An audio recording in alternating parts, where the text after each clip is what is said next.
Bienvenidos. Se ve lindo el patio del Elvio, ¿eh? Pasa de todo por acá. Pasan niños, pasan momentos de rap y pasan lanzamientos como el que vamos a disfrutar en esta tarde. Muchas gracias por aceptar la propuesta y venir a compartir con nosotros una jornada muy especial. Hoy nos convoca el lanzamiento del Instituto Universitario Elbio Fernández. Recientemente ha obtenido la aprobación del Ministerio de Educación y Cultura, así como también presentar la licenciatura en Educación. En este marco es que hoy damos inicio a una serie de conferencias que se titula Los desafíos actuales de la educación con mirada a futuras generaciones. Esto está organizado por el Instituto Universitario Elbio Fernández, la Sociedad de Amigos de la Educación Popular, la Escuela y Liceo Elbio Fernández, Red Solario Uruguay y Redaje Uruguay. Este ciclo cuenta con la participación de reconocidos panelistas que vienen desde acá, del ámbito nacional, pero también internacional. De hecho, hoy tenemos dos que han cruzado desde la República Argentina, dos referentes en el ámbito de la educación y seguramente vamos a disfrutar mucho de todos los conocimientos que tienen para compartir con nosotros. También queremos agradecer a las autoridades que nos acompañan hoy. Robert Silva, presidente del COICEN, gracias por venir y aceptar la invitación. La secretaria técnica en la Dirección Nacional de Educación del Ministerio de Educación y Cultura, Magíster María del Rosario Rodríguez, y nuestra vicepresidenta que está por llegar en un ratito. Saben ustedes que las jornadas de los políticos a veces están complicadas, así que minutos más, minutos menos vamos a contar con la presencia de ella. ¿Les parece si invitamos al escenario a las autoridades de la institución? Señor Enrique González de Toro, presidente de SAEP, Juan José Villanueva, decano del Instituto Universitario Elbio Fernández, y doctora María Inés Vázquez, directora académica del Instituto Universitario Elbio Fernández. Enrique, te damos la palabra para que nos cuentes.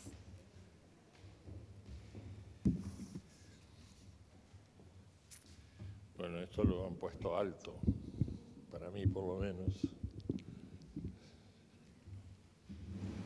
Ahí está, ahí está. Bueno, buenas noches. Un gusto de encontrarnos con todos ustedes en una instancia y una fecha importante para nuestra institución. Nosotros, la Sociedad de Amigos de la Educación Popular, el mes que viene está celebrando sus 154 años de vida y esta va a ser una fecha que va a quedar significativamente inscripta en la historia de la institución. Ha sido un largo proceso llegar hasta acá. Y la Sociedad de Amigos de la Educación Popular, con las distintas entidades educativas bajo la denominación de Elbio Fernández, uno de nuestros fundadores, junto a José Pedro Varela, Carlos María Ramírez, una cantidad de jóvenes, desarrollan la actividad de formación en educación, como decía, desde hace 154 años. Y tienen por objeto, y lo más importante de esto, es la jerarquización docente. Siempre se habla de la jerarquización docente y es un tema central en toda la gestión educativa y es un tema central en esta institución, que el país además debe tener como preocupación central permanente. Los docentes preparados para educar a jóvenes que ya son parte de un mundo cambiante en forma permanente. Y el objetivo central de este Instituto Universitario Elbio Fernández, que inicia sus actividades hoy con la tradición educativa del Elbio, es justamente enfocarse en eso.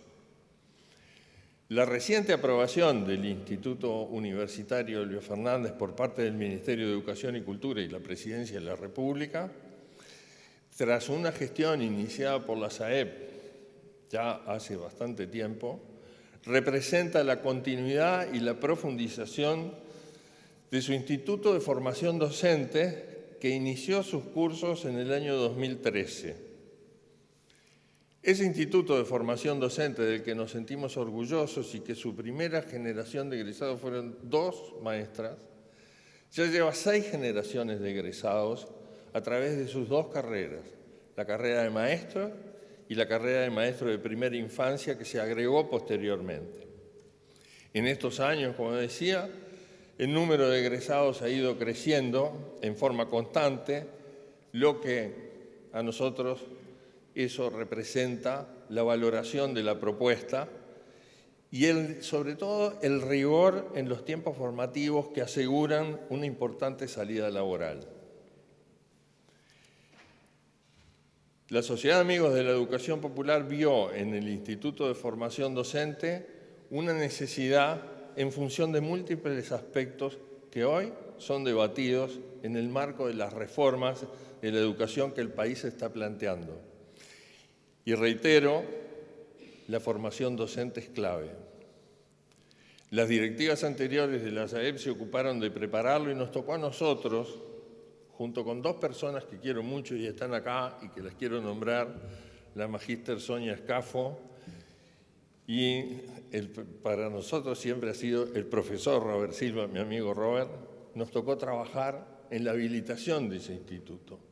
Nos tocó trabajar en el rediseño de la propuesta del Instituto de Formación Docente y su puesta en marcha. Y trabajar posteriormente en su lanzamiento y después en el Instituto Universitario Elbio Fernández, cuya licenciatura en Educación es el primer paso. Y siempre tuvimos, en esas conversaciones largas de ir gestando cosas para tratar de mejorar nuestra propuesta, siempre tuvimos como norte, y eso también lo compartimos con los directivos de SAEP que hoy están acá, tuvimos como norte llegar al Instituto Universitario. Nos parecía que este Elbio, y bajo esa denominación que abarca desde los kinder, que ingresan con meses, luego la escuela y liceo, los bachilleratos extra edad, la propuesta docente, teníamos que llegar a esta institución universitaria. Y ese carácter universitario de este flamante centro representa un paso sustantivo, toda una construcción diferente por la investigación, la transversalidad, por la extensión, por el énfasis en la conjunción teórico-práctica de las propuestas académicas.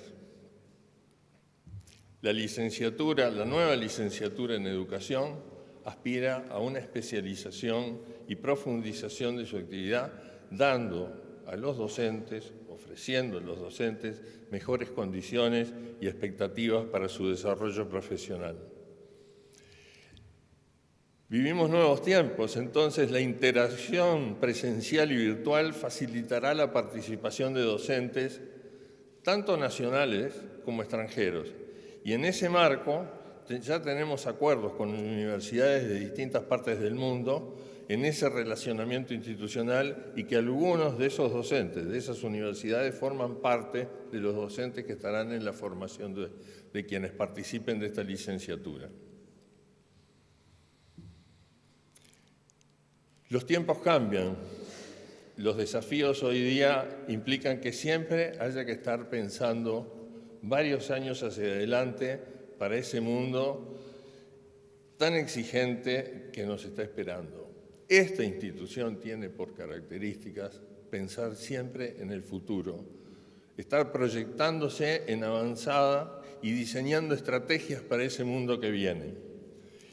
Esas son las herramientas que tenemos que dar para los estudiantes para que estén preparados a afrontarlo. Siempre me gusta hacer una reflexión sobre este tiempo, porque varias veces me he enfrentado a la pregunta, ¿qué es un ciclo corto o el largo plazo en la educación?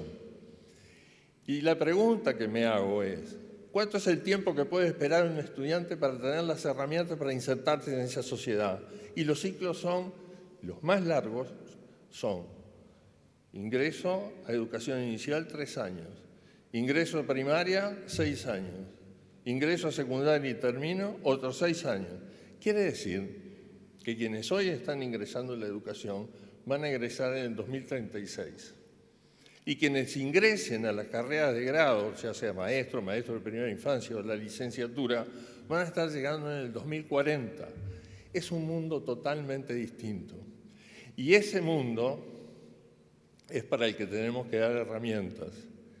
Y todos ustedes que están hoy acá preocupados por la educación, y que estamos todos unidos por ese compromiso con la educación y por ese amor por la educación, es por eso que trabajamos. Así que esa es la preocupación constante. Buscamos coordinar el saber hacer con el hacer, para que esos estudiantes justamente desarrollen las competencias que los orienten en las tomas de decisiones, actuando de manera ética y responsable frente a todos los desafíos que se enfrentarán.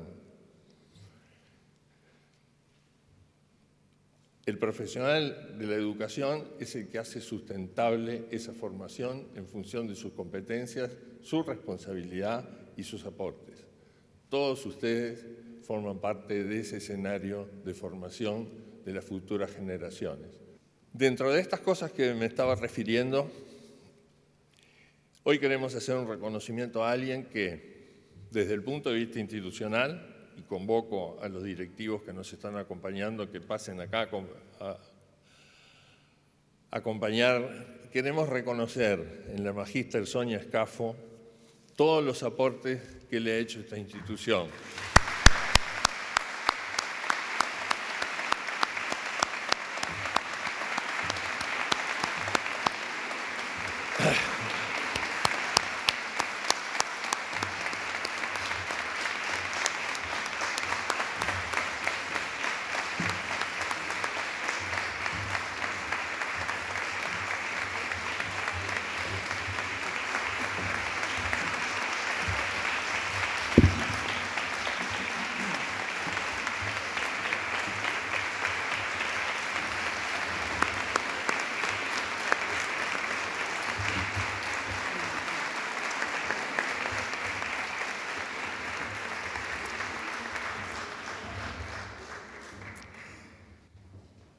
Quiero decir unas palabras. Yo conocí a Sonia gracias y por intermedio del amigo Robert. La tarde que nos planteábamos cómo vamos a llevar adelante esta propuesta del Instituto de Formación Docente. Cuando les hablaba a ustedes del rediseño del instituto, la concreción del instituto, las bases de ese instituto para que sea a lo que ha llegado a esta altura. Y ahí fue que conocí a Sonia y durante este tiempo en que estuvo en la institución siempre fue una voz segura, una voz consejera, una voz de amistad, de cariño. Gracias, Sonia, por todo lo que has hecho por nosotros.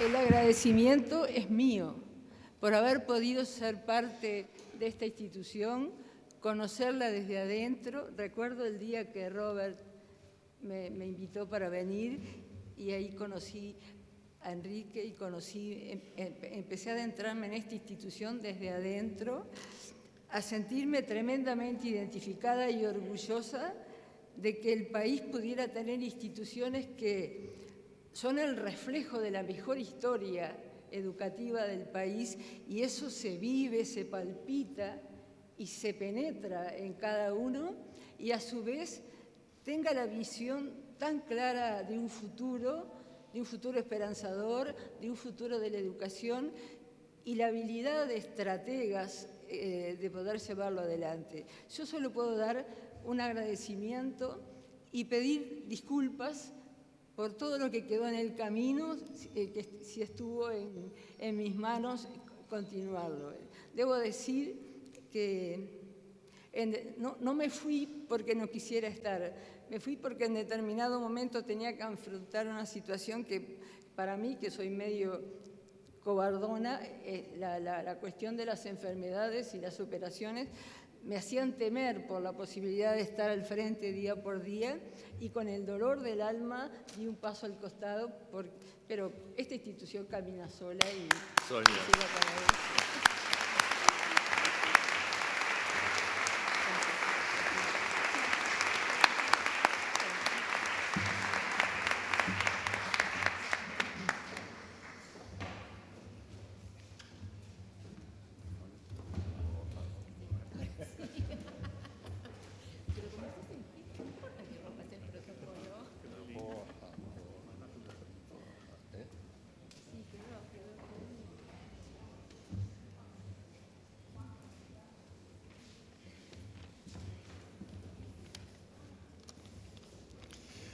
Buenas noches a todos.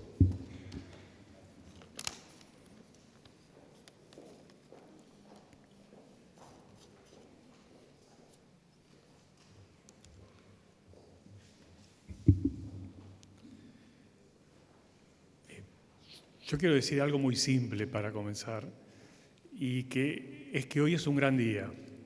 Es un gran día porque marca dos momentos. El fin de un proceso largo, los que lo vivimos sabemos lo que duró, que culmina en este instituto universitario, universitario Elbio Fernández, que fue un sueño en su origen y hasta algunos pensamos que podía ser un imposible. No lo fue, hoy es una realidad. Y el segundo momento que marca este día y por lo cual es muy importante es que es el comienzo de una actividad que esta institución tenía prometida y se había propuesto realizar, la formación terciaria de nivel universitario. Como dijo el presidente de SAEP, venimos trabajando con formación docente, formación terciaria sin duda, pero teníamos pendiente la formación universitaria. Bien, hoy vivimos en la sociedad del conocimiento. La formación tiene que ser permanente y si hay una profesión que requiere estar constantemente formándose es la docencia. Todos los que trabajamos en el sistema educativo lo sabemos y este inicio de actividades nos va a permitir profundizar en la formación en educación con el mismo compromiso que ha llevado esta institución durante toda su trayectoria y que le ha dado el prestigio y la imagen que hoy tiene en el sistema educativo. Nuestro propósito es iniciar la actividad universitaria. Ya lo estamos haciendo. Marzo del 2023 va a ser otra fecha importante porque ahí iniciaremos la licenciatura en educación, que es la primera carrera que vamos a ofrecer. No la única, porque somos ambiciosos, quizá atrevidos, si ustedes quieren, una cuota de inconsciencia, pero queremos que esto se amplíe y que podamos continuar con los cursos de formación terciaria a través del tiempo. Lo vamos a hacer, estoy convencido de que lo podemos hacer porque contamos con un equipo docente altamente capacitado de profesionales uruguayos y extranjeros que ya comprometieron su participación y sin ningún tipo de condicionamiento ya están trabajando para que el año que viene la licenciatura se pueda concretar. Y porque también contamos, que no es menos, con personal de la institución que ya se ha comprometido y está trabajando con total responsabilidad en este proyecto educativo. Simplemente quiero, en lo personal, manifestarles que es un honor para mí formar parte de este proyecto y agradecer a las autoridades que han confiado para que yo sea parte de este equipo. Espero que se concrete y con el equipo que tengo a mi alrededor no dudo que vamos a lograr los mejores resultados. Muchas gracias.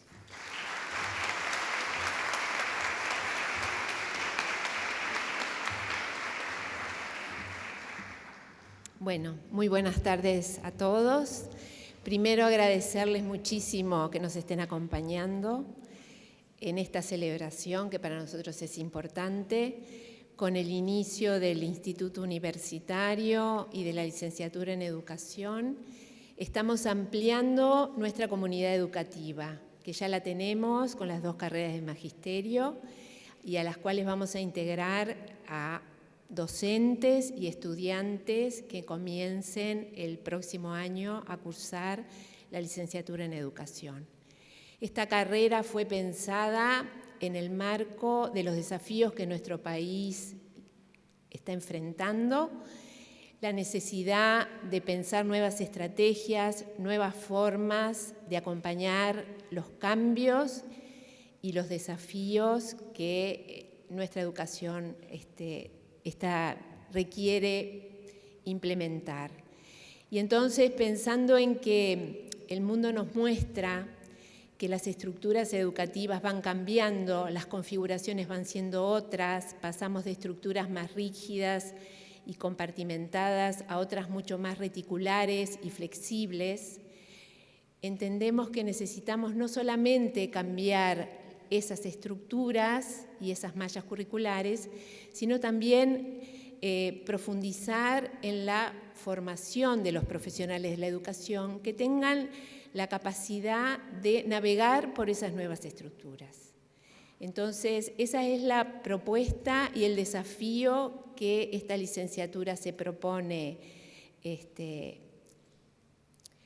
impulsar, trabajando desde 3 trayectos que tienen mucho que ver con las funciones universitarias, la docencia, la investigación, la extensión y la gestión educativa, armando una malla donde quienes estén formando puedan transitar por estos distintos carriles y puedan estar preparados para integrar equipos de innovación, de investigación, de llevar adelante proyectos, de constituir distintos grupos de trabajo y de poder adaptarse a las nuevas necesidades que seguramente serán muchas y muy diversas.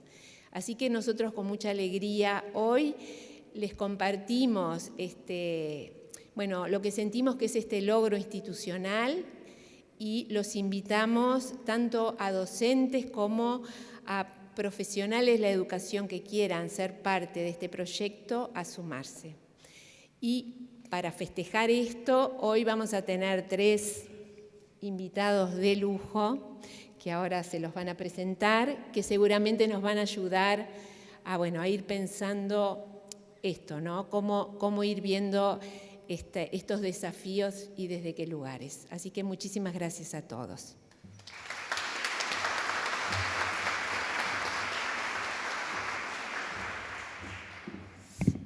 Bueno, vamos a presentar entonces y a pedir que suban al escenario los conferencistas, a la magíster Rebeca Anijovic, al licenciado profesor Bernardo Blechmar y al magíster Amadeo Sosa Santillán, quien va a ser el encargado de moderar el encuentro. Les queremos decir que al finalizar las exposiciones vamos a abrir un espacio de intercambio de preguntas. En la carpeta que se les entregó tienen una línea de WhatsApp por las cuales pueden hacer las preguntas.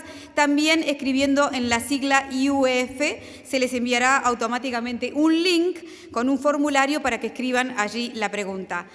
Vamos a hacer una breve introducción entonces de Rebeca, que creo que se va a quedar por ahí abajo. ¿Estás acá? Vas a bajar ahora. Ya contó que el escenario, no sé si no es lo de ella o no le gusta mucho. Bueno, Rebeca Anijovic es magíster en formación de formadores de la Universidad de Buenos Aires y profesora en Ciencias de la Educación y en Psicología. Se desempeña como docente en la Universidad de Buenos Aires y la Universidad de San Andrés, donde también es directora del profesorado universitario.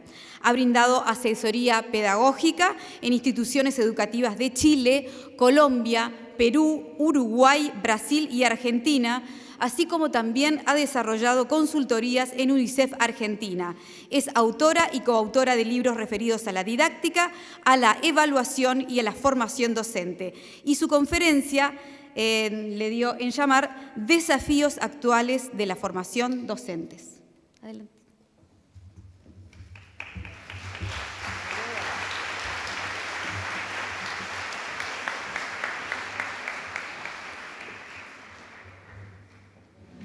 Buenas noches, no sé, ya perdí la noción del tiempo, pero feliz de estar acá, feliz de celebrar, seguir educando. Es una apuesta para que vivamos en un mundo mejor, más democrático. Así que felicitaciones al Instituto y feliz de que continuemos formando docentes. Pensé mucho sobre qué compartir en un espacio corto de tiempo, pensando en el futuro, como bien decía en la presentación, dentro de cuántos años van a egresar nuestros niños y a qué mundo, ¿no? Entonces, no me voy a detener a pensar en cuáles son los contenidos, la malla curricular, sino quiero compartir con ustedes esta idea de qué va a entramar esa malla curricular de contenidos, de saberes, y pensé en la idea y en la metáfora del tejido, ¿no? De cómo vamos a ir tejiendo esos hilos para ir formando esos futuros docentes.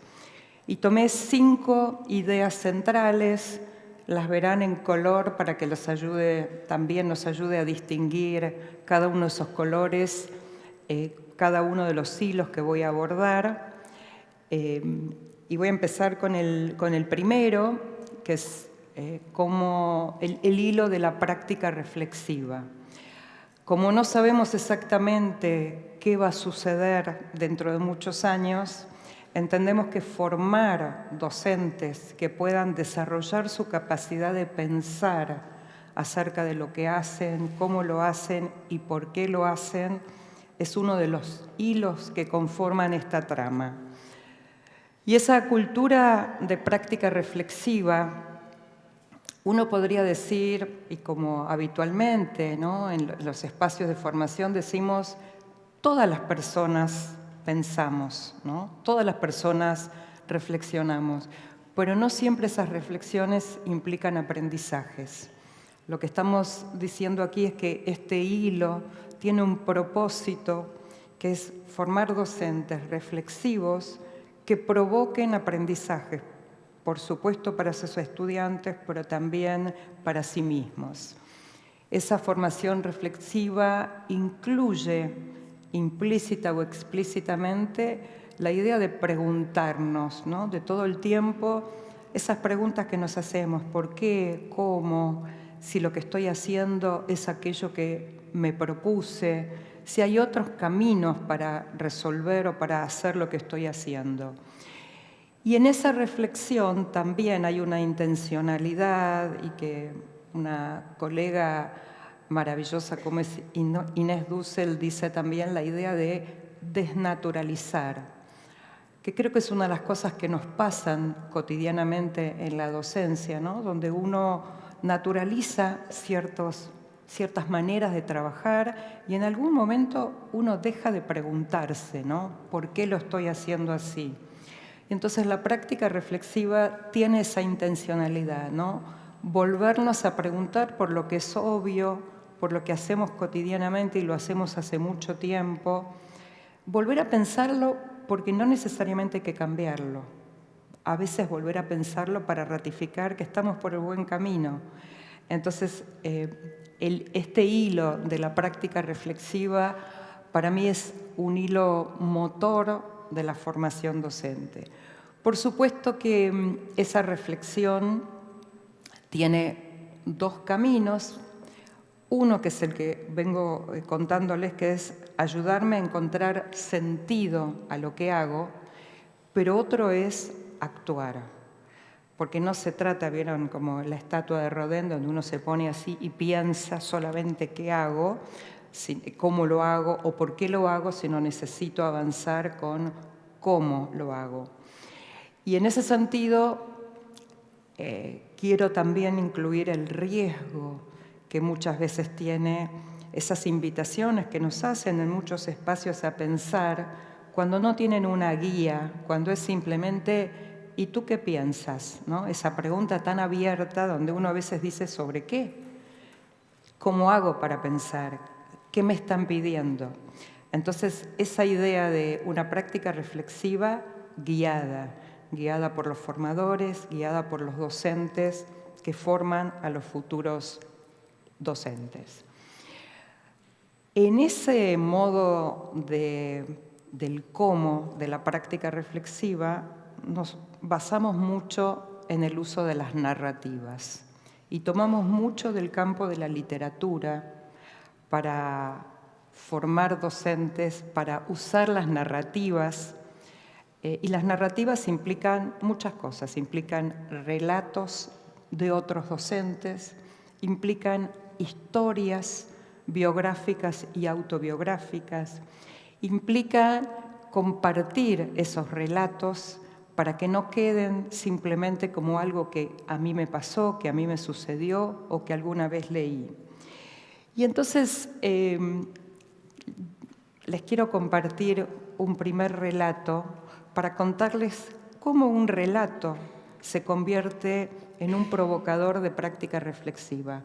Probablemente algunos de ustedes conozcan, porque yo he compartido este relato con algunos de ustedes, que es de una novela que se llama El profesor, de McCourt, que es novela de playa, no tiene ningún concepto teórico, porque es el relato de un profesor que fue muchos años docente de escuela secundaria y se jubiló y escribe sus memorias.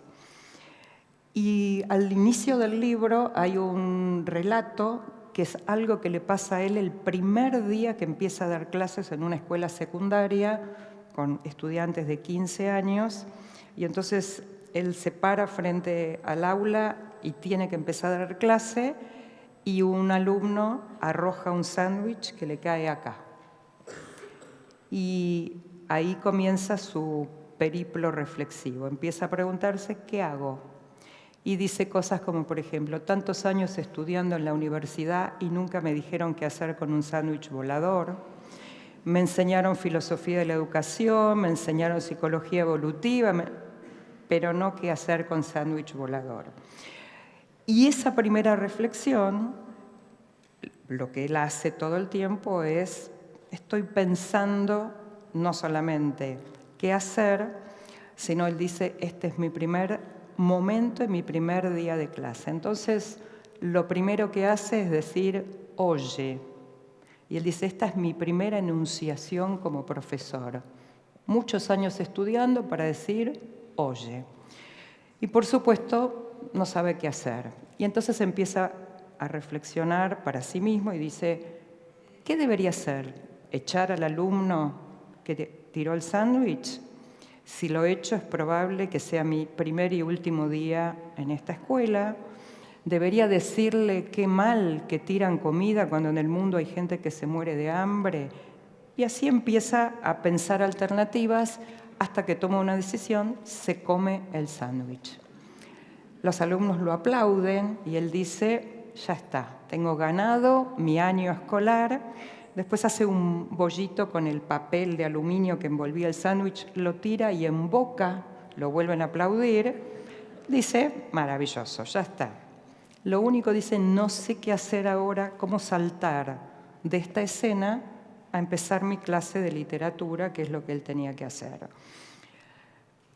Pasa la directora de la escuela y lo llama y le dice, le quiero decir, usted es nuevo acá, los profesores no comen en clase. Bueno, el resto de la novela, léanlo, pero este es un ejemplo del uso de un relato, una narrativa, para formar profesores reflexivos, porque por supuesto hay 1000 alternativas que este docente podía haber hecho y invitarnos a quien formamos docentes a usarlo, por supuesto, como un ejemplo.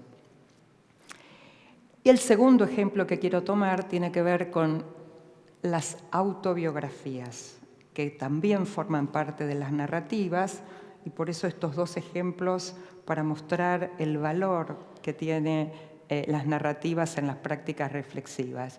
Y quiero contar, y me traje, a esta edad ya me olvido de algunos nombres, y después digo, este es un libro de tapa blanca, entonces lo traje escrito. Es de un relato de Jorge La Rosa, de un libro que se llama Retratos de los Maestros, y lo que él hace es juntar relatos de distintos maestros. Y fíjense, en este muy cortito, es del diario de una maestra que se llama Dolores Medio, y cuenta así, es un profesor de dibujo con niños de 7, 8 años, y una de sus exalumnas, que se llama Irene Goll, escribió este texto. Dice, el profesor colocó una silla sobre una mesa e invitó a los alumnos a dibujarla. Irene no había comprendido muy bien lo de la perspectiva y el punto de vista y se limitó a dibujar la silla tal cual como la veía. Cuando terminó el dibujo, el señor Bonnard la aplaudió, como también aplaudió con entusiasmo los dibujos de los distintos niños. Irene se sorprendió de que ninguna de las sillas dibujadas se parecía entre sí. aunque todas eran, según dijo el profesor, exactas reproducciones del mismo modelo. Ahora Irene piensa que esa primera lección de perspectiva fue también para ella la primera clase de filosofía y que en ella aprendió que no existe la verdad, sino que toda verdad es subjetiva y que es absurdo y pretencioso creer que nosotros, y solo nosotros, tenemos razón cuando expresamos nuestro punto de vista. Ahora que es profesora, recuerda siempre esa lección. Se agarra siempre a esa silla cuando se siente tentada a juzgar a sus alumnos. Y uno diría, aquí hay relato autobiográfico. Cuando formamos futuros docentes necesitamos recuperar su biografía escolar, necesitamos contrastar los modelos que han tenido a lo largo de su historia y contrastarlos con los nuevos contextos, con los nuevos desafíos, con los nuevos estudiantes que somos, porque cada docente ha dejado en nosotros huellas profundas, algunas que queremos olvidar y muchísimas que queremos recordar. ¿Cuántos de nosotros podemos decir, recuerdo a esta maestra que me marcó, recuerdo a este docente que me impactó? Y hablar entonces de aquellos docentes que nos dejan huella.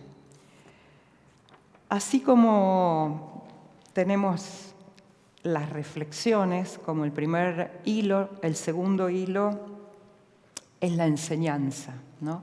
La enseñanza, que es una actividad práctica con mucha base teórica.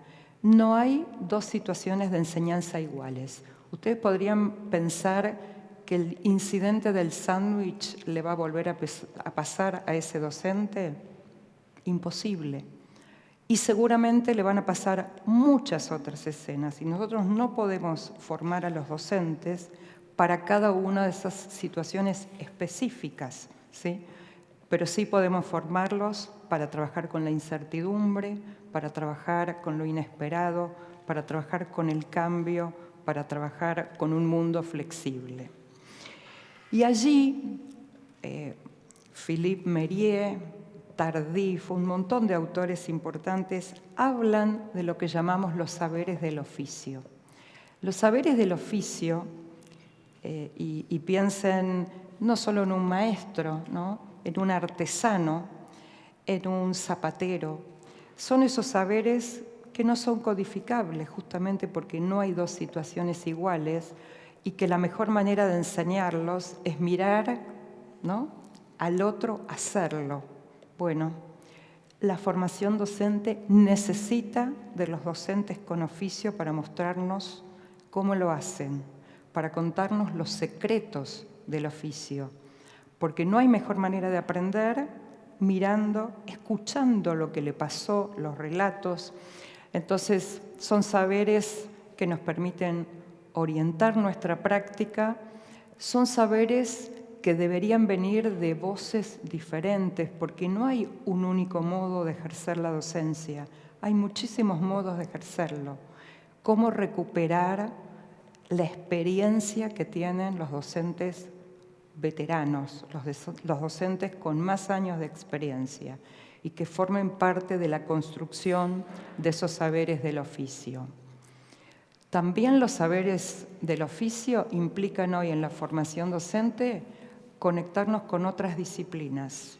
Ser docente hoy significa interactuar, por ejemplo, y conocer qué pasa con la arquitectura, cómo los espacios nos ayudan a enseñar distinto.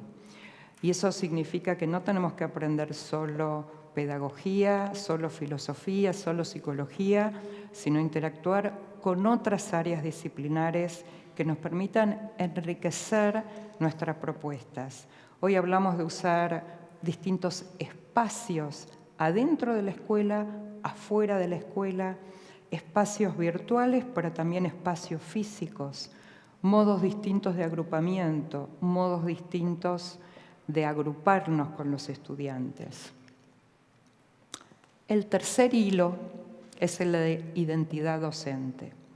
Y aquí me permití tomar un texto poco conocido de Gardner, pero es muy interesante. El texto se llama buen trabajo cuando ética y excelencia convergen.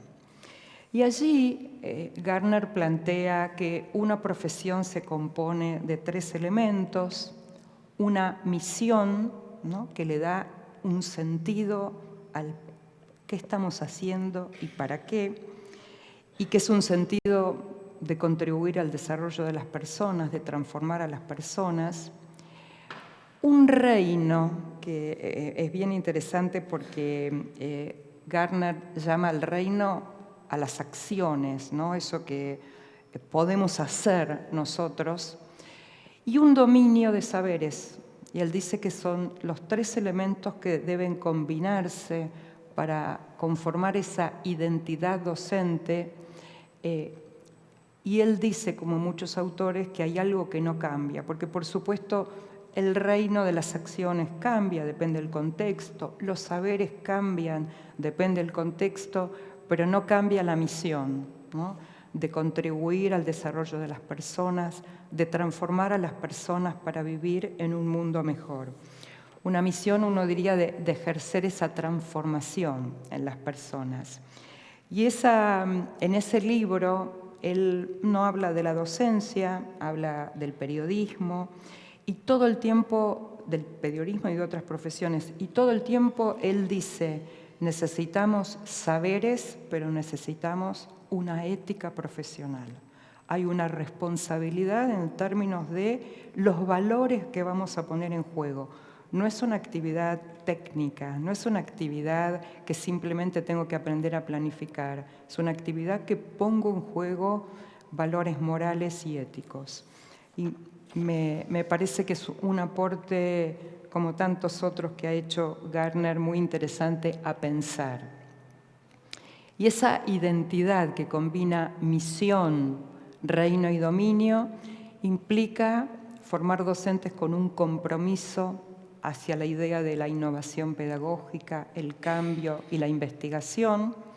Muchas de las cosas que plantearon cuando presentaron la nueva licenciatura, como hacia dónde va esa nueva propuesta, la idea de enseñar a preguntar, a escuchar y a observar más que hablar. Hoy en la radio me preguntaba la periodista y los periodistas que el problema de los docentes con la voz, y que muchas veces los docentes necesitamos un poco de silencio en algún momento, y yo les decía a los docentes: tenemos que hablar menos y tenemos que dejar hablar y hacer más a nuestros estudiantes. Entonces, enseñar a preguntar más que a responder, a favorecer conversaciones expansivas que generen más profundidad frente a un mundo veloz y superficial que estamos viviendo. Un docente capaz de articular acuerdos adentro del grupo, acuerdos con otras instituciones. Un docente capaz de abordar la diversidad de los estudiantes. Sabemos que no hay grupos homogéneos. Todos nuestros grupos de estudiantes son heterogéneos, son diversos. Tenemos que formarlos para que puedan abordar el trabajo con la diversidad. Y, por supuesto, asumir una orientación ética. Y un aporte que quise sumar, porque en esto del trabajo con otras disciplinas, Steiner es alguien que ha escrito mucho sobre la educación artística. Y él dice que todo docente que se forma debería recibir educación artística. Y fíjense, no las voy a leer, pero él dice: estas son las 8 ideas que justifican por qué un futuro docente debería también tener formación en las artes, ¿no? Ayudan a realizar apreciaciones con sentido sobre relaciones cualitativas, favorecen buscar y tener múltiples perspectivas. Bueno, es un maravilloso aporte de alguien que es experto en la educación artística y que, mirado desde la sensibilidad, desde las emociones, que es un tema que está tan dando vueltas en estos momentos, también sería un aporte a la conformación de esta identidad. El hilo 4, y ahí me fui un poquito a la práctica, ¿no? No solamente a las cuestiones, si quieren, más filosóficas, sino algunos ejemplos de experiencia que en otros lugares del mundo están haciendo en términos de la formación docente. Y fui muy específica, ¿no? Muy concreta aquí en las ideas. Por ejemplo, cuando inician la formación docente, proponerles seguir a algunos estudiantes que están hoy en segundo grado, el año que viene en tercero y el próximo en cuarto, y seguir el aprendizaje y ver qué pasa con esos niños o con esos adolescentes aprendiendo. Si quieren, como un ejemplo de tipo de trabajo práctico, ¿no? En la formación.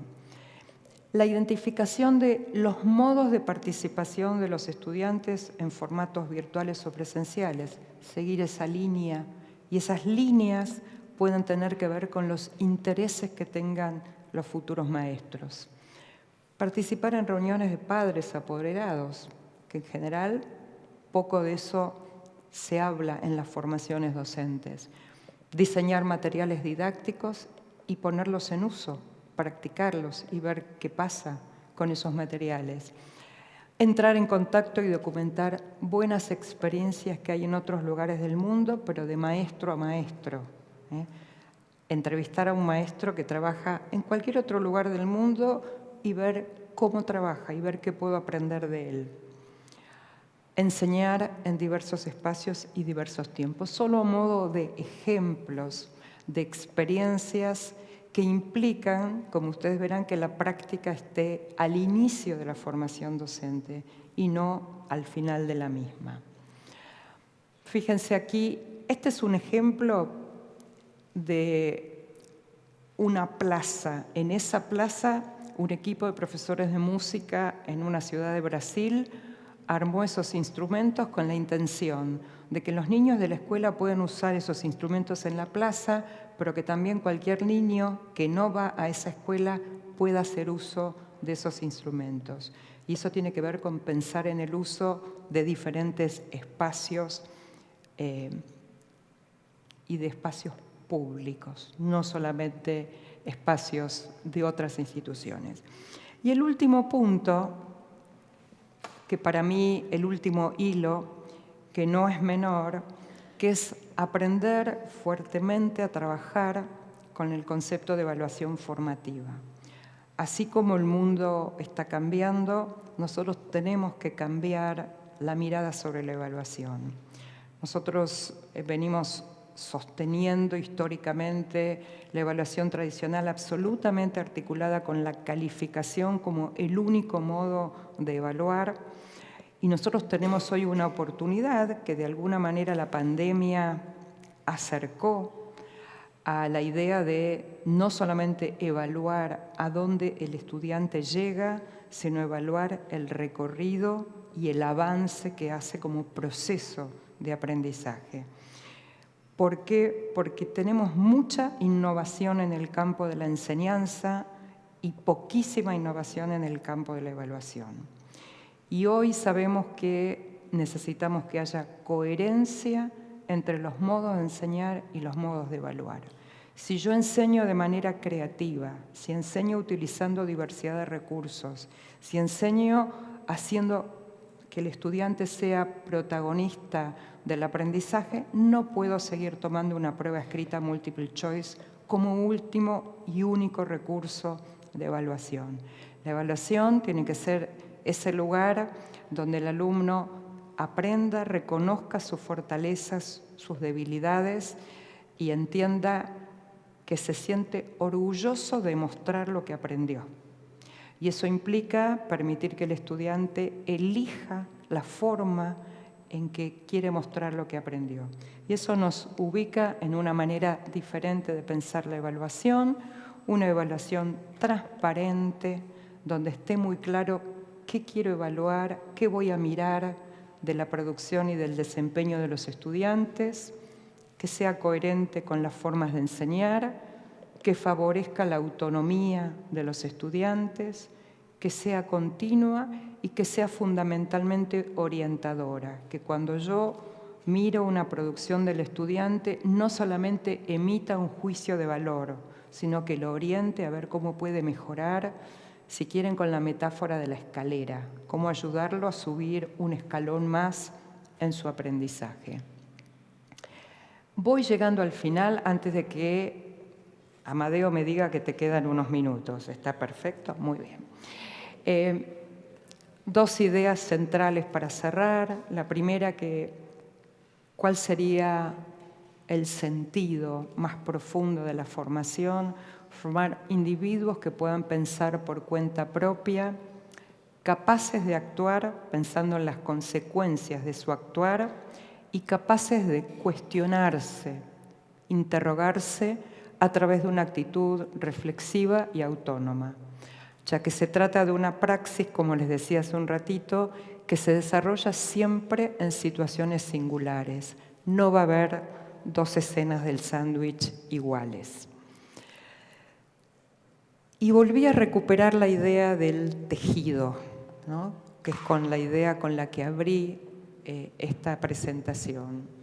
Y dice Teresa Lanceta, que es una barcelonesa que diseña tapices y que teje entramados maravillosos, que tejer se formula como un código abierto de ruptura y repetición del que leer, transformar y transmitir un conocimiento siempre complejo y plural, como lo es la formación docente. Un modo de hacer sin boceto previo, en el que figura y fondo, objeto y lenguaje, soporte e imagen se construyen a la vez asumiendo lo imprevisto, equívocos y aciertos. Aceptar lo inesperado es para Lanceta una forma de aprendizaje de un código primigenio y universal que manifiesta claramente una ley interna, una ley que traspasa fronteras físicas, temporales y culturales. Ella, como muchos tejedores en Latinoamérica, cuando uno les pregunta si tienen alguna idea, ¿no? Tienen escrito o dibujado lo que van a tejer, la respuesta es: lo tenemos acá y vamos anudando y vamos articulando un hilo con el otro. Hay algo de eso en la formación docente. Muchísimas gracias.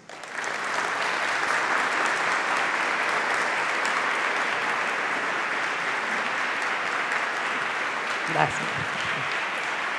Caballero. Suyo, todo suyo. Nuestro siguiente conferencista es Bernardo Blechmar, es licenciado en Ciencias de la Educación de la Universidad de Buenos Aires, profesor principal de la Cátedra de Posgrado de la Universidad de San Andrés.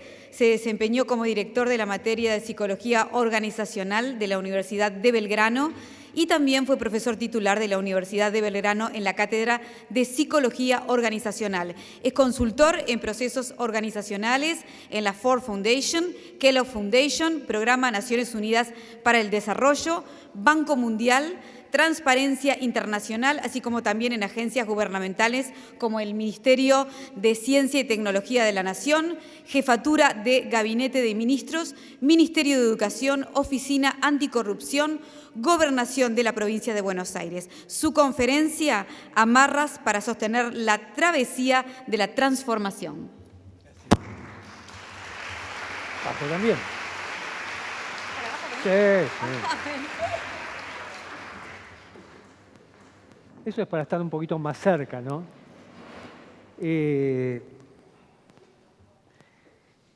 La primera cosa que me venía a la cabeza, quiero tomar un hilo de lo que vos planteaste, Rebeca, así que es maravilloso la idea de trama, pero me quedaba pensando que las presentaciones iniciales, la del instituto, que por supuesto felicitamos la posibilidad de poder lanzarla en el instituto universitario, lo que escuchamos recién de Rebeca, uno tiene la sensación que después de escuchar todo eso, de vivirlo de Sonia, hay cosas que siguen ocurriendo en uno más allá de que haya terminado la clase. Yo me sigo pensando todavía lo que Rebeca estuvo diciendo. Y habitualmente uno sabe en los procesos escolares que termina una materia y empieza otra. Y a mí me falta ese espacio de vacío entre ese momento y el que viene para seguir viviendo, pensando y dándole una vuelta a ese pensamiento que nos está conmoviendo.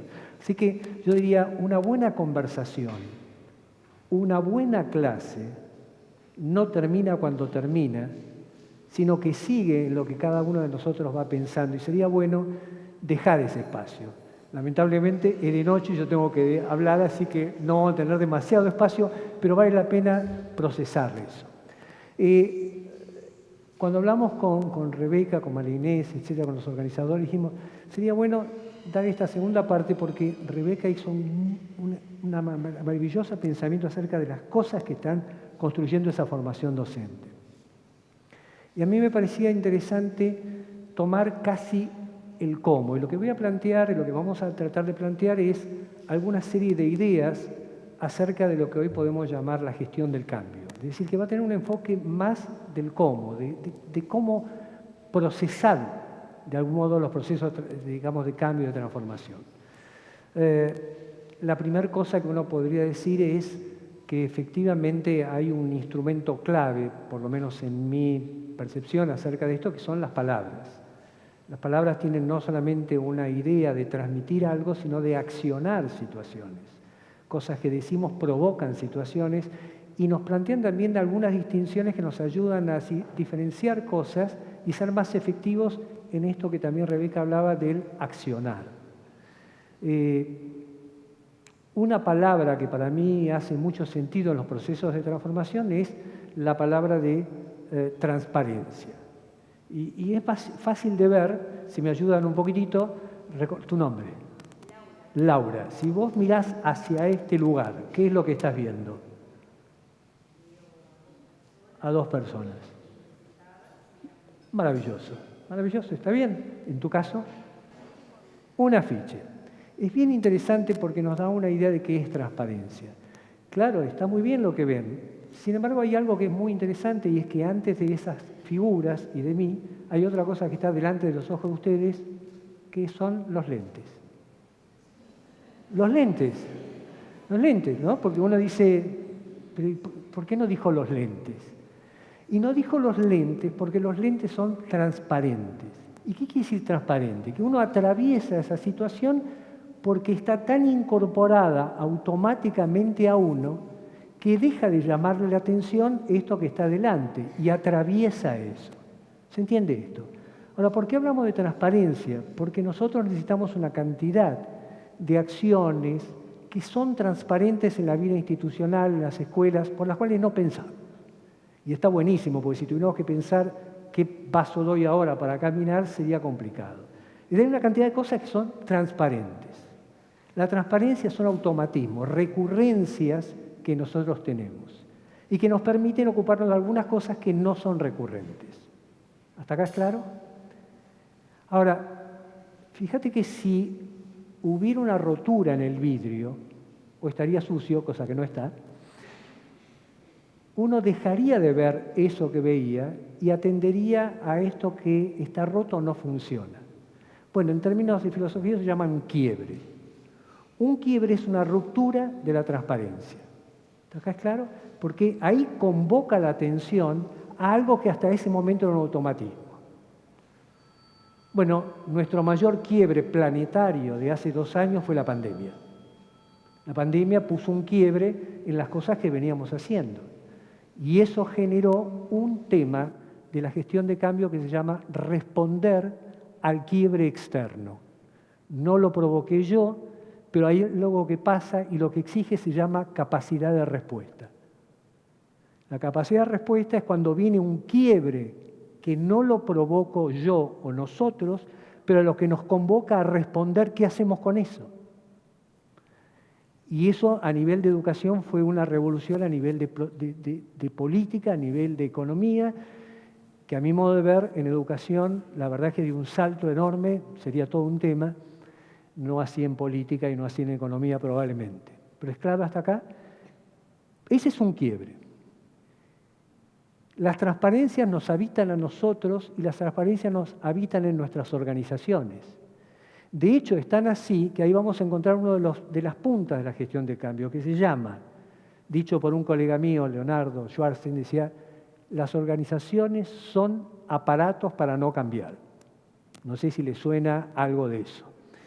Las organizaciones están construidas para no cambiar, pero no es algo malo, es que recurrimos a hábitos, procesos, políticas que se van alimentando y realimentando, de tal manera que llega un momento que rechaza cualquier situación. También nos pasa en lo personal. En muchos casos, ni siquiera admite a algo nuevo. Es decir, podemos incluir al nuevo siempre y cuando deje lo nuevo afuera. No sé si es claro. En algunos equipos pasa eso. Cuando opines y pienses como nosotros, adelante. Ahora podemos conversar. No sé si es claro. Ok, entonces tenemos por un lado las transparencias que de algún modo generan recurrencias, que generan invisibilidad inclusive, y como decía Rebeca, naturalizamos cosas. No voy a ir muy lejos, pero yo me acuerdo que vivía en una casa donde para una puerta había que dar un golpe. Esto es perfecto porque salió... No estaba pensado. Había que darle un golpe y la puerta abría. Y después de mucho tiempo, todos los que habitaban en esa casa sabían que para abrir esa puerta había que darle un golpe. Esto está... No sé. ¿Quién se da cuenta de que hay algo que no funciona? Aquel que no habita la casa quiere abrir la puerta y no puede abrir la puerta. Y entonces descubre que eso que estaba naturalizado como disfuncionalidad no es que es natural, es que no funciona. Y entonces esa mirada del nuevo puede cambiar algo que naturalizamos como lo que es así. ¿Se entiende esto? Pero nuevamente muchas veces dejamos entrar al nuevo, pero no lo nuevo, porque molesta, porque de algún modo nos convoca, nos desafía, nos interpela, nos incomoda. Entonces tenemos dos desafíos. Déjeme volver un poquito antes. Dijimos uno de los quiebres es lo que viene de afuera, pero hay otro que es el que a mí me interesa por lo menos conversar hoy, que es el quiebre que nosotros hacemos en las transparencias. Es el quiebre que de algún modo decidimos hacer en nuestra práctica, en nuestra vida, en nuestras personas, en todo caso en nuestras organizaciones, para que algo sea distinto. De hecho, la creación de este instituto universitario es un quiebre en la transparencia de lo que venía siendo provocado por quienes decidieron hacerlo. No saben lo que se han ganado ahora. Porque siempre que hacemos un quiebre, algo se desestabiliza y pasan cosas. Eso sería un cambio intencional, una gestión de cambio intencional. De eso vamos a conversar. Y para eso tenemos dos desafíos. Un desafío que es personal. Todo proceso de cambio empieza, sigue y termina con las personas. Es más, si no estuvieran las personas, no habría ningún problema con los cambios. ¿Se acuerdan cuando Clinton generó esa famosa frase, es la economía estúpido? Bueno, los procesos de cambio se llama, es la gente, nada más. Porque somos nosotros los que jugamos ese proceso, nosotros, nuestras emociones, nuestros pensamientos, todo ese tipo de cosas. Y por lo tanto, un primer desafío, diría, es revisar nuestras posibilidades, de revisarnos a nosotros mismos, de poder de algún modo revisar posibilidades de cambio que están también presentes en nosotros. El sistema escolar tiene un problema serio para todos nosotros, que nosotros nos formamos, atravesamos y vivimos en el mismo sistema. Por eso es tan importante lo que decía Rebeca, tal vez sea muy importante empezar a conectarnos con otros sistemas que nos interpelen nuestros propios sistemas de pensamiento, que de algún modo nos provoquen a ver las cosas desde otro lugar. Esto tengo que aclararme acá. Entonces, primera cuestión es esa. Inclusive diría más, vamos a provocarnos un poquitito. A ver si se ve. Sí, ahí. Esta es una palabra horrible. Perdón. No sé cómo... ¿Sí? ¿Estoy bien así? Créanme que no son recursos, en serio. Traición es una palabra horrible, pero fíjense qué interesante, utilizada por Milán Kundera en un libro que la mayoría de ustedes conocen, que es La insoportable levedad del ser, donde hay un diccionario de palabras incomprendidas. Y entonces, ¿qué significa? Bueno, tomé un parrafito nada más. Decía ella, ¿qué es la traición? Es abandonar las propias filas e ir hacia lo desconocido. Ella no conoce algo más bello que ir hacia lo desconocido. Sabina es la protagonista. Y entonces tiene que traicionar algo de lo que son sus mandatos. Para poder crecer, tuvo que de algún modo traicionar la fidelidad que tenía frente a mandatos, historias, pensamientos que de algún modo la amarraban en algún lugar determinado. Kureishi, Hanif Kureishi, que es un autor pakistaní que vive en Inglaterra, va más lejos todavía. Y entonces sostiene algo que les pido por favor que quede acá, infidelidad. Nada más en esta situación, y traición. Y en un libro que se llama Infidelidad, dice, si uno no dejase nunca nada ni a nadie, no tendría espacio para lo nuevo, lo desconocido. Sin duda, evolucionar constituye una infidelidad a los demás, al pasado, a las antiguas opiniones de uno mismo. Tal vez cada día debería contener al menos una infidelidad esencial o traición necesaria. Se trata, dice, de un acto optimista, esperanzador que garantizaría la fe en el futuro, una afirmación que las cosas pueden no solo ser diferentes, sino mejores. Por favor, es una metáfora. Pero vale la pena porque también las palabras tienen la posibilidad de provocar y provocarnos. Entonces, digamos, primera cuestión, los procesos de cambio nacen, se desarrollan y mueren en las personas. Todo demás puede ser cambiado fácilmente. Lo que impiden los procesos son las personas. Entonces nos pensamos en algunos modelos, y eso voy a ser muy práctico, en cómo pensar un proceso de cambio, con una primera distinción en el lenguaje. Una cosa es qué cambiar y otra cosa es cómo cambiar. Esto que parece de sentido común, a mi modo de ver, ha sido uno de los errores más grandes de cualquier proceso de reforma educativa. Se pensaba qué cambiar, pero no había una estrategia de cómo cambiar, de cómo llevar las cosas. Entonces parecía más o menos como ese viejo adagio o esa vieja frase que decía, los melones se van acomodando a medida que anda el carro.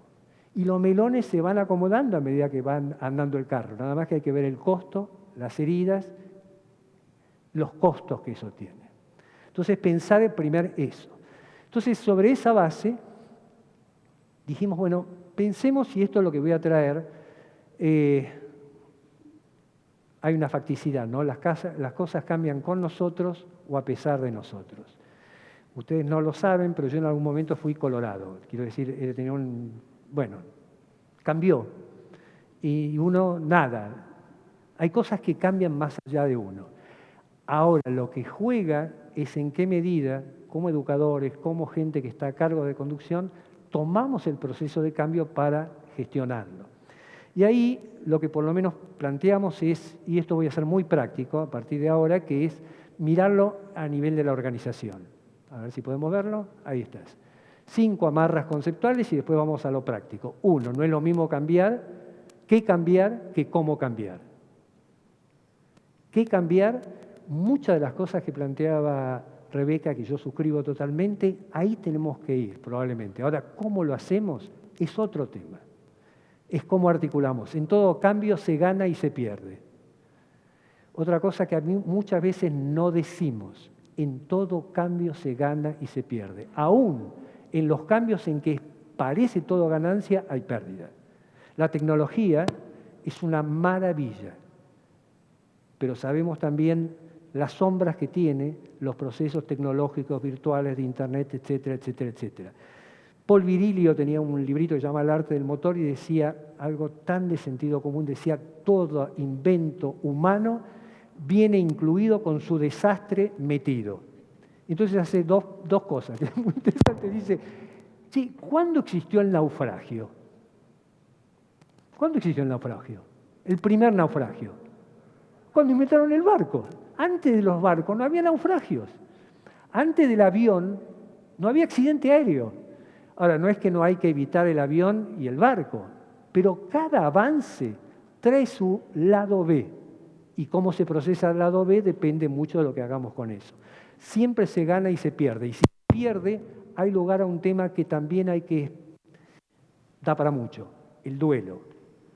Hay un duelo por la pérdida de un lugar, por la pérdida de una idea, de un modo de hacer las cosas, de una vivencia que teníamos, de un conocimiento que teníamos. ¿Cómo no va a haber recurrencias a alguien que hizo durante muchos años algo y en algún momento dice, che, ahora tiene que ser distinto? Y ahí aparece esa idea de la resistencia del cambio.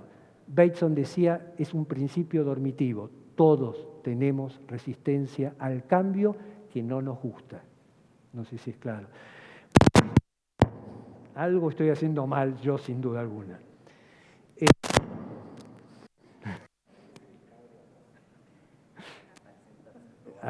No importa, sigamos.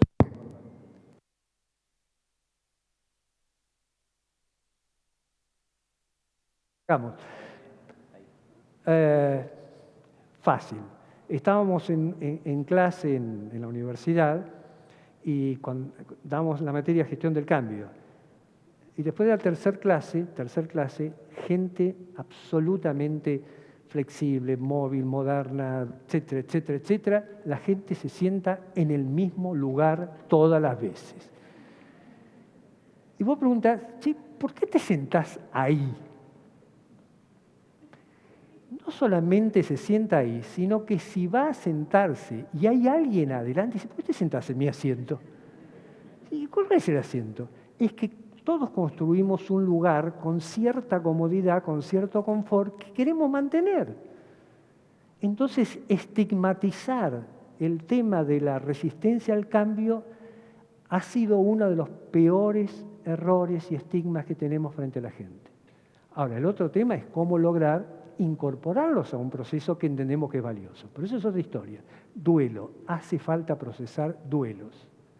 Hay pérdida, pero también tenemos que decir, en toda continuidad se gana y se pierde. Decía muy lindo Rebeca el tema del riesgo. Uno descubre algo bastante sencillo. Uno toma en cuenta todos los riesgos de hacer algo distinto. Pocas veces toma en cuenta los riesgos de seguir haciendo lo mismo. Es impresionante. Bueno, entonces no me tiro, entonces me quedo acá. Pero si me quedo acá, también hay riesgos, sin duda alguna, y todos lo vivimos. Vamos a la próxima. No hay transformación organizacional sin transformación personal. No hay posibilidad de hacer algo muy distinto en la organización si la gente también no acompaña ese proceso de cambio. Esto es bueno para los psicólogos. Esto que viene no es bueno para los psicólogos. La sola transformación personal no garantiza la transformación organizacional. Necesitamos de las dos cosas, política, remuneración, incentivos, el aula, lugares, son todas cosas que acompañan o deterioran la posibilidad de cambio. Entonces jugamos, esto es para los ingenieros, necesitamos que también generen las posibilidades para que las cosas ocurran. Incentivos, chiquito, me voy a ir, no me va a alcanzar. Incentivos. En algún momento, esto es terrible, los esclavistas llevaban de Inglaterra a América esclavos y les pagaban, escuchen porque esto es terrible, les pagaban por viaje que se hacía. ¿Qué pasaba? Desde Gran Bretaña hasta América moría mucha gente. Pero le pagaban igual, porque el tema era el barco. Hasta que descubrieron que le pagamos por la cantidad de gente que llega viva. No sé si es claro. Llegaron un montón de gente viva, porque cambió el incentivo. Entonces hay cosas que tienen que ver con qué operamos para que las cosas ocurran. Sigamos un poquitito. Esto voy a hacer muy rápido, pero quisiera dar tips nada más para esto, por lo menos de experiencia que estamos viviendo. Primero, los procesos de transformación organizacional, yo no sé hace muchos años, pero están atravesando todo tipo de organizaciones. Periodismo, empresas, escuelas, hospitales. Estos procesos, y hay un culpable maravilloso, que es la tecnología, que es Internet. Ha cambiado brutalmente todas las cosas que, de algún modo, por eso se habla a veces de cambio 1. Cambio 1 es mejorar, agregar, y cambio 2 es transformar. Estamos en ese proceso. Primera cuestión, voy a ser muy rápido en esto. Tener un sentido. Se llama razones para cambiar. Rebeca utilizó un término que me gustaría rehilarlo, que me encanta, que es narrativa. Hay una historia que contar. Es esa historia la que convoca, involucra a la gente a sumarse a un proceso de cambio. Una historia hay que saberla contar, hay que construirla, hay que trabajarla y responde a varias preguntas. ¿Por qué vamos a cambiar? ¿Para qué vamos a cambiar? ¿Con qué nos vamos a enfrentar en el camino? ¿Cuáles van a ser algunas de las señales que vamos por el mismo lugar? ¿Qué va a requerir de la gente? ¿Qué va a requerir de nosotros? Tenemos que contar una historia. Gardner también decía que el liderazgo surge por las historias que cuenta alguien y que son creíbles para seguir esa historia. Entonces, tener el sentido, un instrumento es tener una idea de por qué. Razones. Rápido. La gente muchas veces, todos nosotros cambiamos cuando ya no tenemos otro remedio. Error. El mejor momento para cambiar es cuando nos va bien. Cuando nos va bien tenemos espaldas, recursos y tiempo para ver y explorar. Cuando nos va mal, lo único que podemos hacer es reaccionar. Entonces, el momento es cuando efectivamente estamos en el mejor momento institucional, ahí pegar un salto, ahí podemos explorar y equivocarnos. En las metodologías ágiles que todo el mundo hoy está diciendo, hay muchas cosas, pero hay una que a mí me encanta. Se llama equivocarse rápido y barato. Es decir, probá, si no va, hace otra cosa, pero rápidamente. No sé si está. Razones, sentido. Ahí va. Y acá vienen algunos frentes que me gustaría. Esto es, por lo menos en nuestra experiencia, tiene que ver con elementos macros, un ministerio, una escuela, una organización. Casi todos responden a algún punto de esto. Primero, la estrategia. La estrategia se llama tener una hoja de ruta para el proceso de cambio. Empezamos por acá, seguimos por acá, vamos por acá. Es una hoja de ruta, es un mapa. Un mapa que probablemente, como decía Drucker, es tan importante planear como tan poco importante el plan. El plan puede cambiar, pero la idea de planear es importante. Un mapa también es importante para calmar ansiedades. Carl Wake cuenta una historia muy linda que es un grupo de soldados se pierde en los Alpes, no saben para dónde salir, no saben para dónde, a uno se le ocurre y dice, tengo un mapa. Agarraron el mapa y dice, qué bueno. Siguieron, caminaron, llegaron a un pueblo cercano, todos contentos, hasta que descubren que el mapa no era de los Alpes, sino de los Pirineos. Y lo que el mapa era tenía un sentido simbólico, nos ayudaba a saber para dónde vamos, nos ayudaba a ordenarnos, pero no necesariamente es el mapa que teníamos que caminar. Una estrategia tiene que ver con planear, tiene que ver y también tiene que ver con la flexibilidad. Tenemos una casita, una terraza que escribimos una frase que dice así. Por un lado hay que planear, hay que pensar, hay que tener una estrategia es por dónde le juega la cosa. Hablábamos también un poco antes, a veces hay que jugar una estrategia por los intersticios, especialmente en las organizaciones públicas. Si vos seguís la línea tal como está en el organigrama, en lo formal, en los discursos, en la normativa, no haces nada. La cosa está hecha para que vos no hagas nada. A menos que te quiera meter por acá, salir por allá y meterte por el otro lado. Eso se llama manejar intersticios. ¿Yo para dónde iba? Para el otro lado. Entonces, por un lado, planear. Y por otro lado, hay que ir viendo qué pasa en el camino. Tener cintura para moverse y ver de qué se trata y qué nuevas situaciones da. A eso lo llamamos, lo vamos viendo.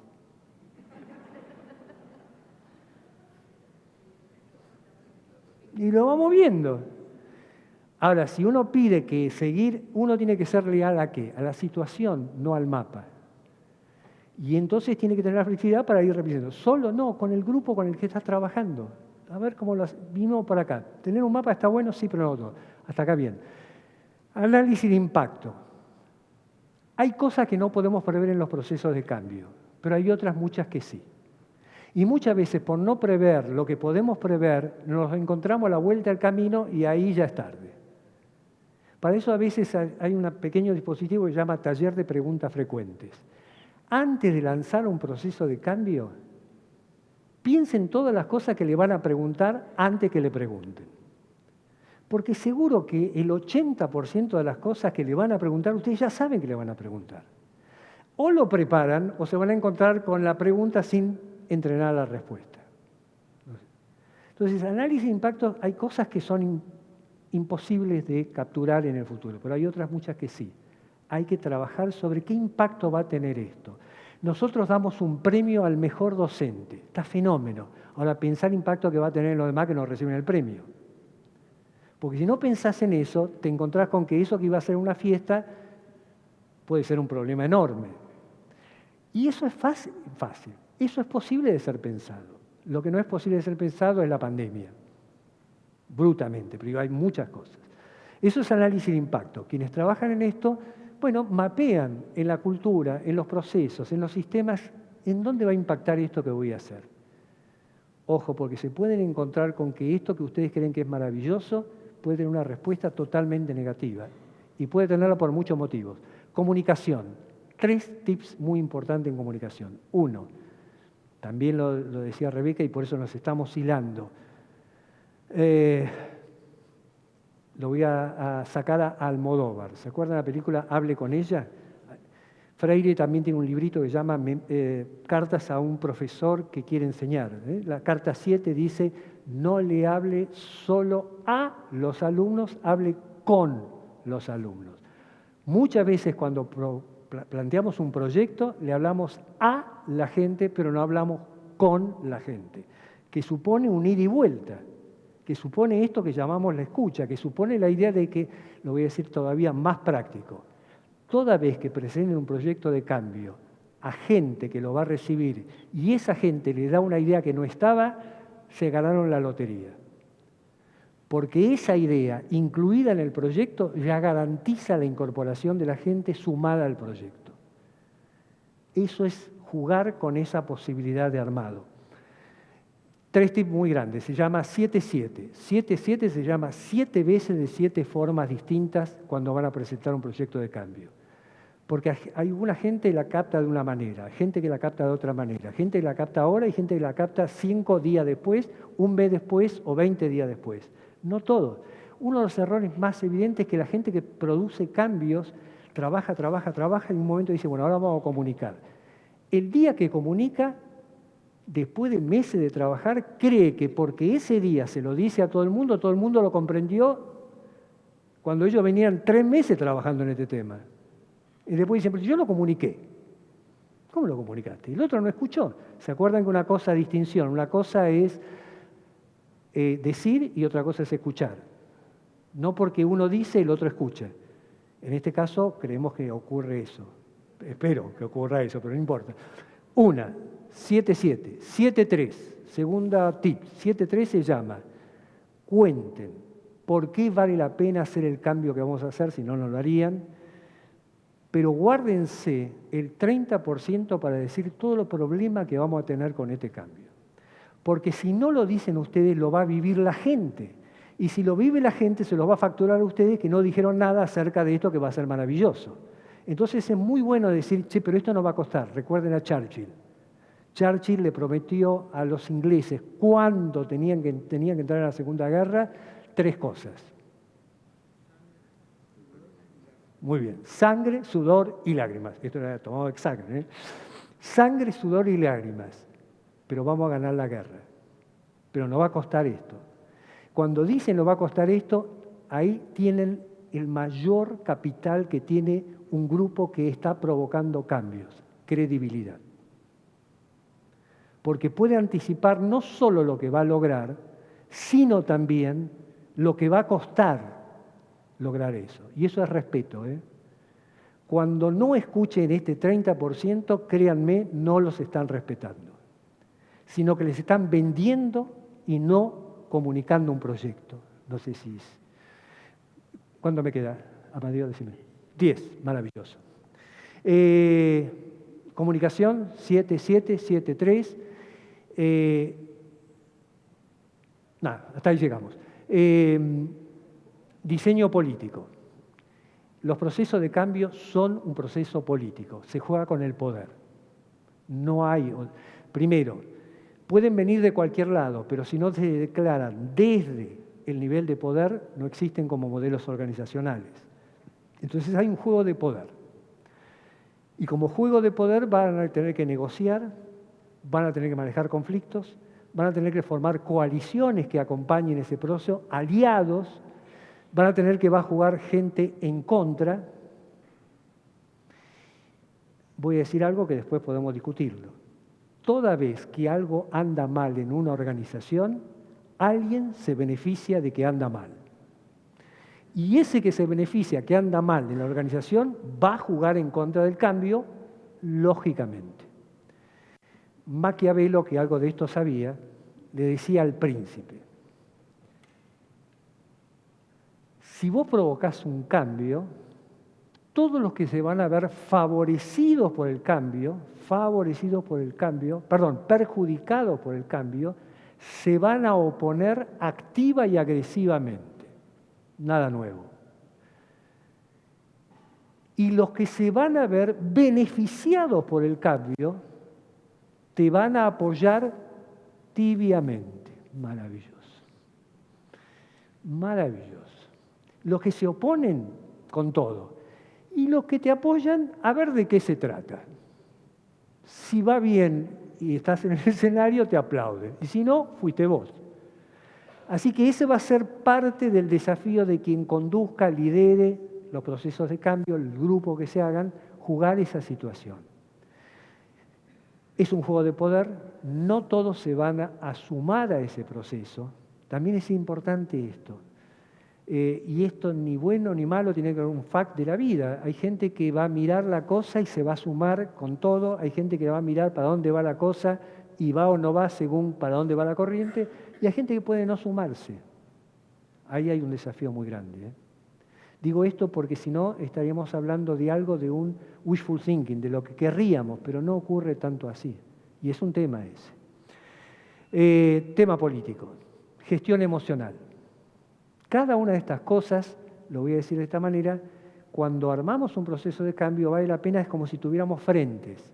En cada una de estas cosas hay que pensar para poder generar un proceso organizacional de cambio. Gestión emocional. Voy a hacer un plagio a un señor que se llama Drucker. Drucker decía: la cultura se come a la estrategia en el desayuno. Esto quiere decir que más allá de lo que quiera hacer, la cultura fuerza de tal modo que neutraliza cualquier estrategia. Yo lo voy a decir de esta manera: la emoción se come a la razón en el desayuno. Es decir, el proceso de cambio es un proceso muy emocional. Y gestionar, trabajar con esas emociones, recordemos que el centro es la persona, es un tema clave. Todo proceso de cambio trae miedos, y es lógico que lo traiga. Trae temores.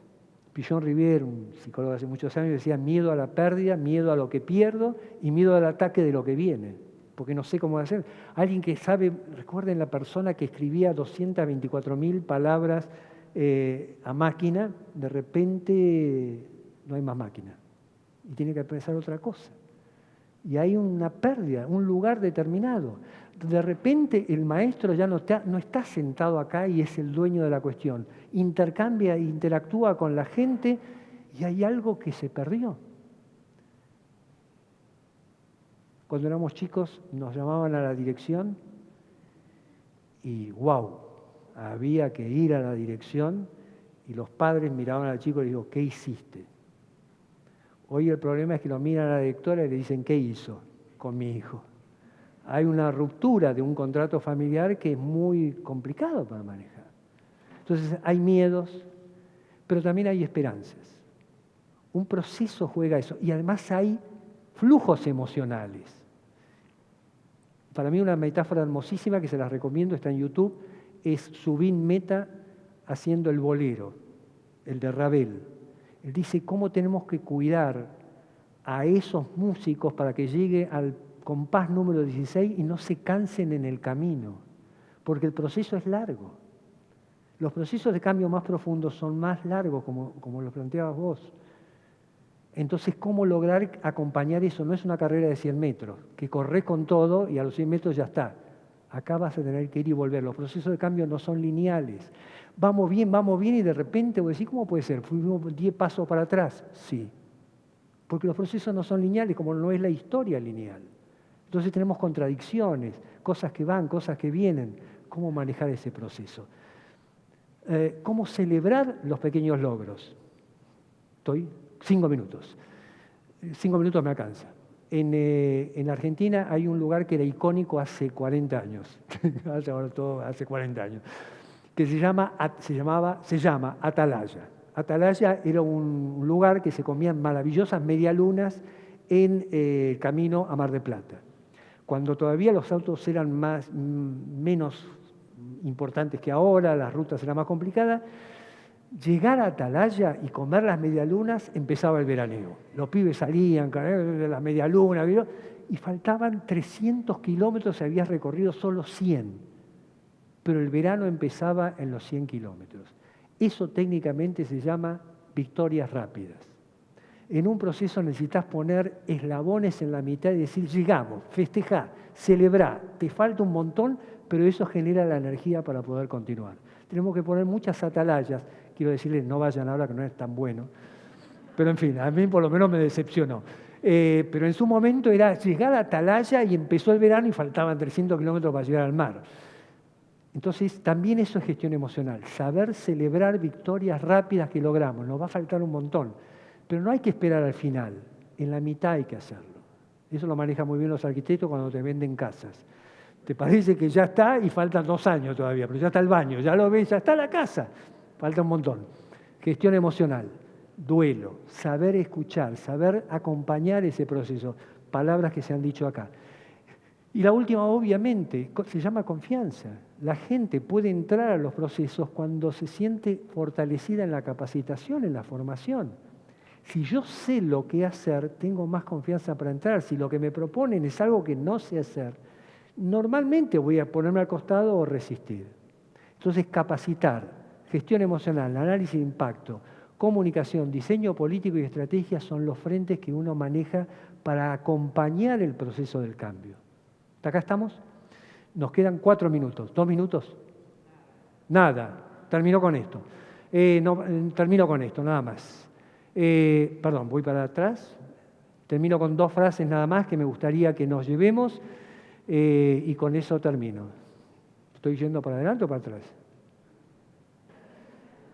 Para mí es una de las cosas más lindas que yo encontré en términos de cambio. Y está escrita por Fernando Pessoa, el de los heterónimos, el portugués. Decía, llega un momento en que es necesario abandonar las ropas usadas que ya tienen la forma de nuestro cuerpo y olvidar los caminos que siempre nos llevan a los mismos lugares. Es el momento de la travesía. Y si no osamos a emprenderla, nos habremos quedado para siempre al margen de nosotros mismos. Coincido con Rebeca. A veces la literatura va mucho más allá que nuestros libros de gestión. Muchas gracias.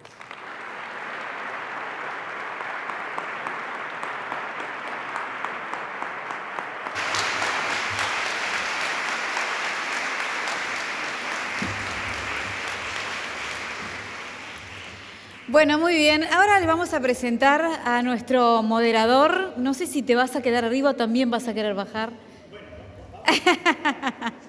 Vamos a ver cómo lo hacemos. Bueno, Amadeo...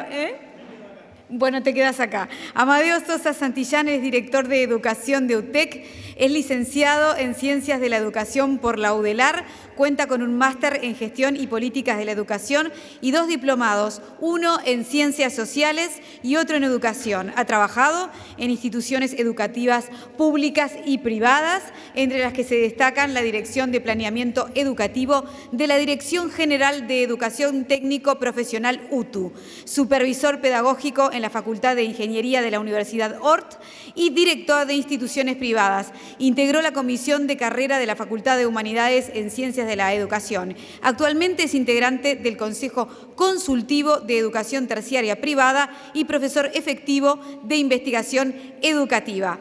Así que te damos la palabra. Bienvenida, vicepresidenta. Un gusto tenerla. Bueno, ahora sí. el final,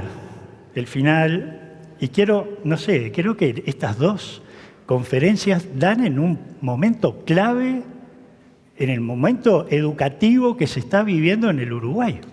Ambas conferencias. Realmente les agradecemos mucho el haber presentado esto, la calidez con que lo presentaron y la sencillez también. Eso es algo que como uruguayo y aquí con un montón de compatriotas queremos decirles. Gracias. Y les agradecemos mucho. Nos dieron muchas pistas, sobre todo para este proceso de cambio educativo que estamos viviendo, pero muchísimas pistas de cosas que vivimos. Yo vengo de la UTEC. ¿Se imaginan que fue construir el barco y saber que íbamos a naufragar? ¿No? Y dijimos, hay que mantener el barco navegando. Entonces, muchas de las cosas que ustedes hablaron nos toca personalmente. Y estamos en pleno proceso de cambio también en la formación docente en este país. Rebeca nos dejó una rica y profunda base teórica que aporta pistas claves para la formación docente. Una trama, esa que tú tejías, pero que también aporta un diseño al oficio docente desde la reflexión activa, crítica y al compromiso innovador que se necesita para una praxis reflexiva que atienda la singularidad del proceso de aprendizaje. El papel de las narrativas fue algo que nos llegó, creo que mucho, sobre todo a estos que somos bichos docentes, ¿no? Bernardo ha tocado muchas cosas. Ha hablado de los procesos de transformación y cómo los procesos de transformación en clave de gestión de cambio institucional, personal y profesional, así como revisar las posibilidades de cambio en los procesos. Nos hablaste del naufragio, nos hablaste de la transformación organizacional y el desafío de una gestión de cambio que articule con y en, ¿verdad? En contexto de clave de comunidad de pertenencia y que a su vez considere las dimensiones personales y organizacionales. Está el valor de la persona también en ese proceso de cambio, como valor agregado a la esperanza de un futuro mejor. Tengo alguna pregunta para hacerles y sobre todo, ya que nos dieron tantas pistas, en estos momentos, leyendo los informes sobre la situación de lo que es hoy ser docente y esa poca valoración social que tiene el docente hoy, que se ve interpelado además porque hay, ¿no? Habemos muchos que esto es la vida que queremos y de esto queremos vivir, pero sin embargo nos encuentra en esto de ¿vas a ser maestro, profesor, maestra, profesora? Pero que sin embargo, a pesar de esa poca valoración social, hoy tenemos alta tasa de matriculación. Esto es paradójico. ¿Cómo ven ustedes esta situación con estas demandas además tecnológicas que nos envuelve, que después de la pandemia visibilizan también brechas que hay que trabajar en la formación docente, porque la formación docente está estancada en este país hace mucho tiempo. Hoy hablamos de competencias, pero en algunos momentos parece que las competencias es una mala palabra. No es ahora, esto viene de hace décadas atrás, ¿no? Entonces, en estos procesos de cambio, en estas interpelaciones que se hacen donde ser docente es tratar de evitar permanentemente el naufragio, ¿qué valoraciones hacen ustedes? ¿Qué apreciaciones y aportes pueden darnos? ¿Querés empezar desde el cambio? Yo creo y no voy a hablar, del tema del cambio, que se lo dejo a Bernardo, pero a mí me parece que es una oportunidad para volver a pensar en el sentido y la misión de la docencia, al mismo tiempo que de las condiciones laborales. Si uno entiende que el docente es un profesional, eso significa condiciones de tratarlo como un profesional, de formarlo como un profesional. Y me parece que hay que volver a pensar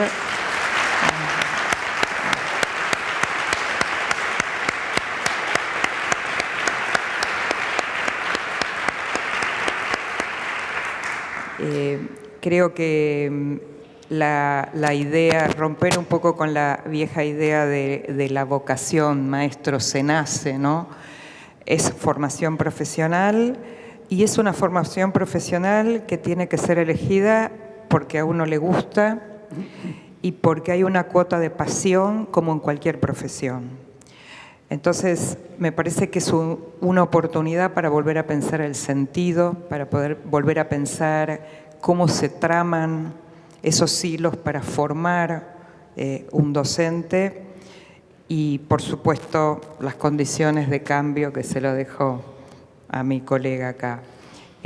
Pero me parece que vale la pena y tiene sentido y creo que la pandemia nos dio una muestra, porque es verdad la desvalorización del docente, pero la pandemia nos mostró lo relevante y lo importante del docente, lo importante y lo relevante de la escuela como institución. Y yo creo que hay que aprovechar que no hay que volver, pero esa frase, volver a la normalidad, como si no hubiera pasado nada en estos 2 años de pandemia, creo que es un momento para ver todo lo que nos pasó y mirar cómo podemos profesionalizar, cómo podemos acompañar, cómo podemos aprender unos de otros. Y entonces eso va a volver a la sociedad también, eso va a volver a los padres, porque los padres que le reclaman a la directora o le pegan a un maestro, no es, uno podría decir, qué mala gente, uno podría decir, ¿qué hace que un papá haga esto con un maestro? Y la respuesta tiene que ver con lo social, con el valor, con el reconocimiento explícito, con los incentivos, no solo económicos, donde la sociedad vuelva a poner al docente en el lugar que tiene que estar. No hay posibilidad de un mundo mejor sin docencia, sin educación.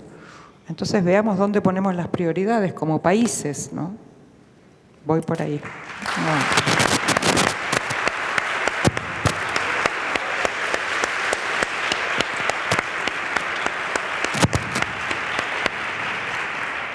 Siguiendo eso, necesitamos mucha más reconocimientos como los de Sonia durante la carrera de trabajo. No hay que esperar a un momento determinado, sino en lo que es el transcurso.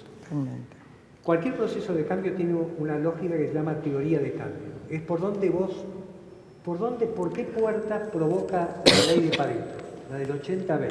¿Por qué 20 cosas provocan 80%? En mi opinión. Se probó con reformas curriculares, con reformas tecnológicas. Para mí, la teoría de cambio de un proyecto educativo es el docente, son los maestros, son los directores. O sea que la primera cuestión es que esto va a cambiar si hacemos hincapié en el nivel de los maestros. Y eso tiene que ver, a mi modo de ver, con 3 momentos específicos. Un momento es la formación, lo que hablaba, es decir, hay un cambio que es requerido hoy acerca de cómo formarse, incorporando hasta el cuerpo. Habitualmente nosotros en la educación formal, en el magisterio, muchas veces creemos que el cuerpo es eso que cuelga de la cabeza que nos lleva a las reuniones. Yo digo que es algo más, ¿no? Que hace falta mirar la totalidad, formación.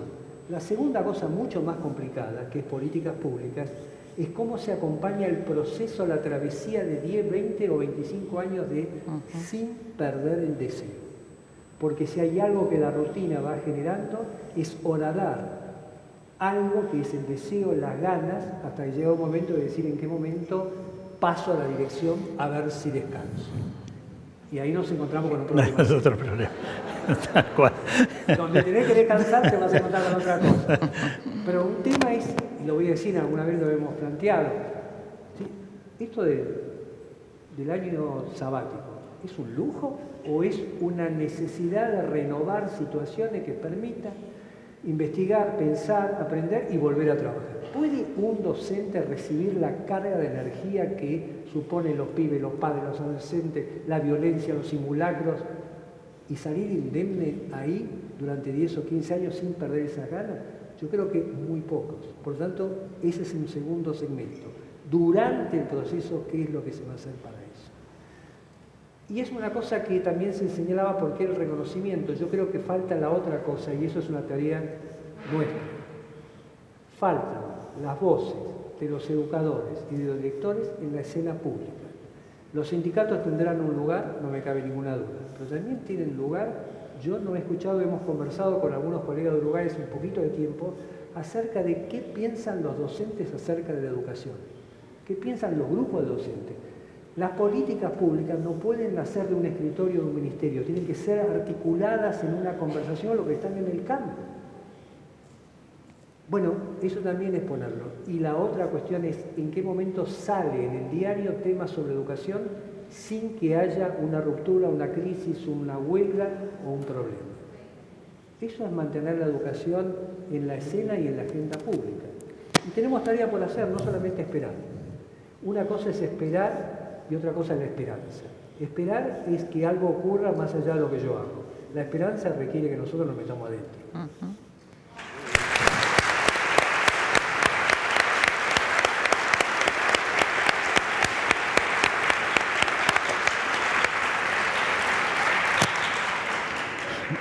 Bueno, vamos a finalizar por aquí. Es viernes. Muchísimas gracias. Y sobre todo, esto es el puntapié inicial. Mucho éxito. Larga vida al Instituto Universitario Elbio Fernández.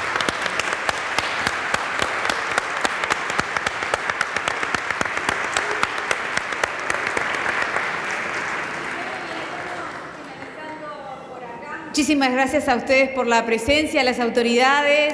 Beatriz Argimón, que estaba por ahí. ¿Por dónde estás, Beatriz? ¿Cómo andás? Gracias por haber venido.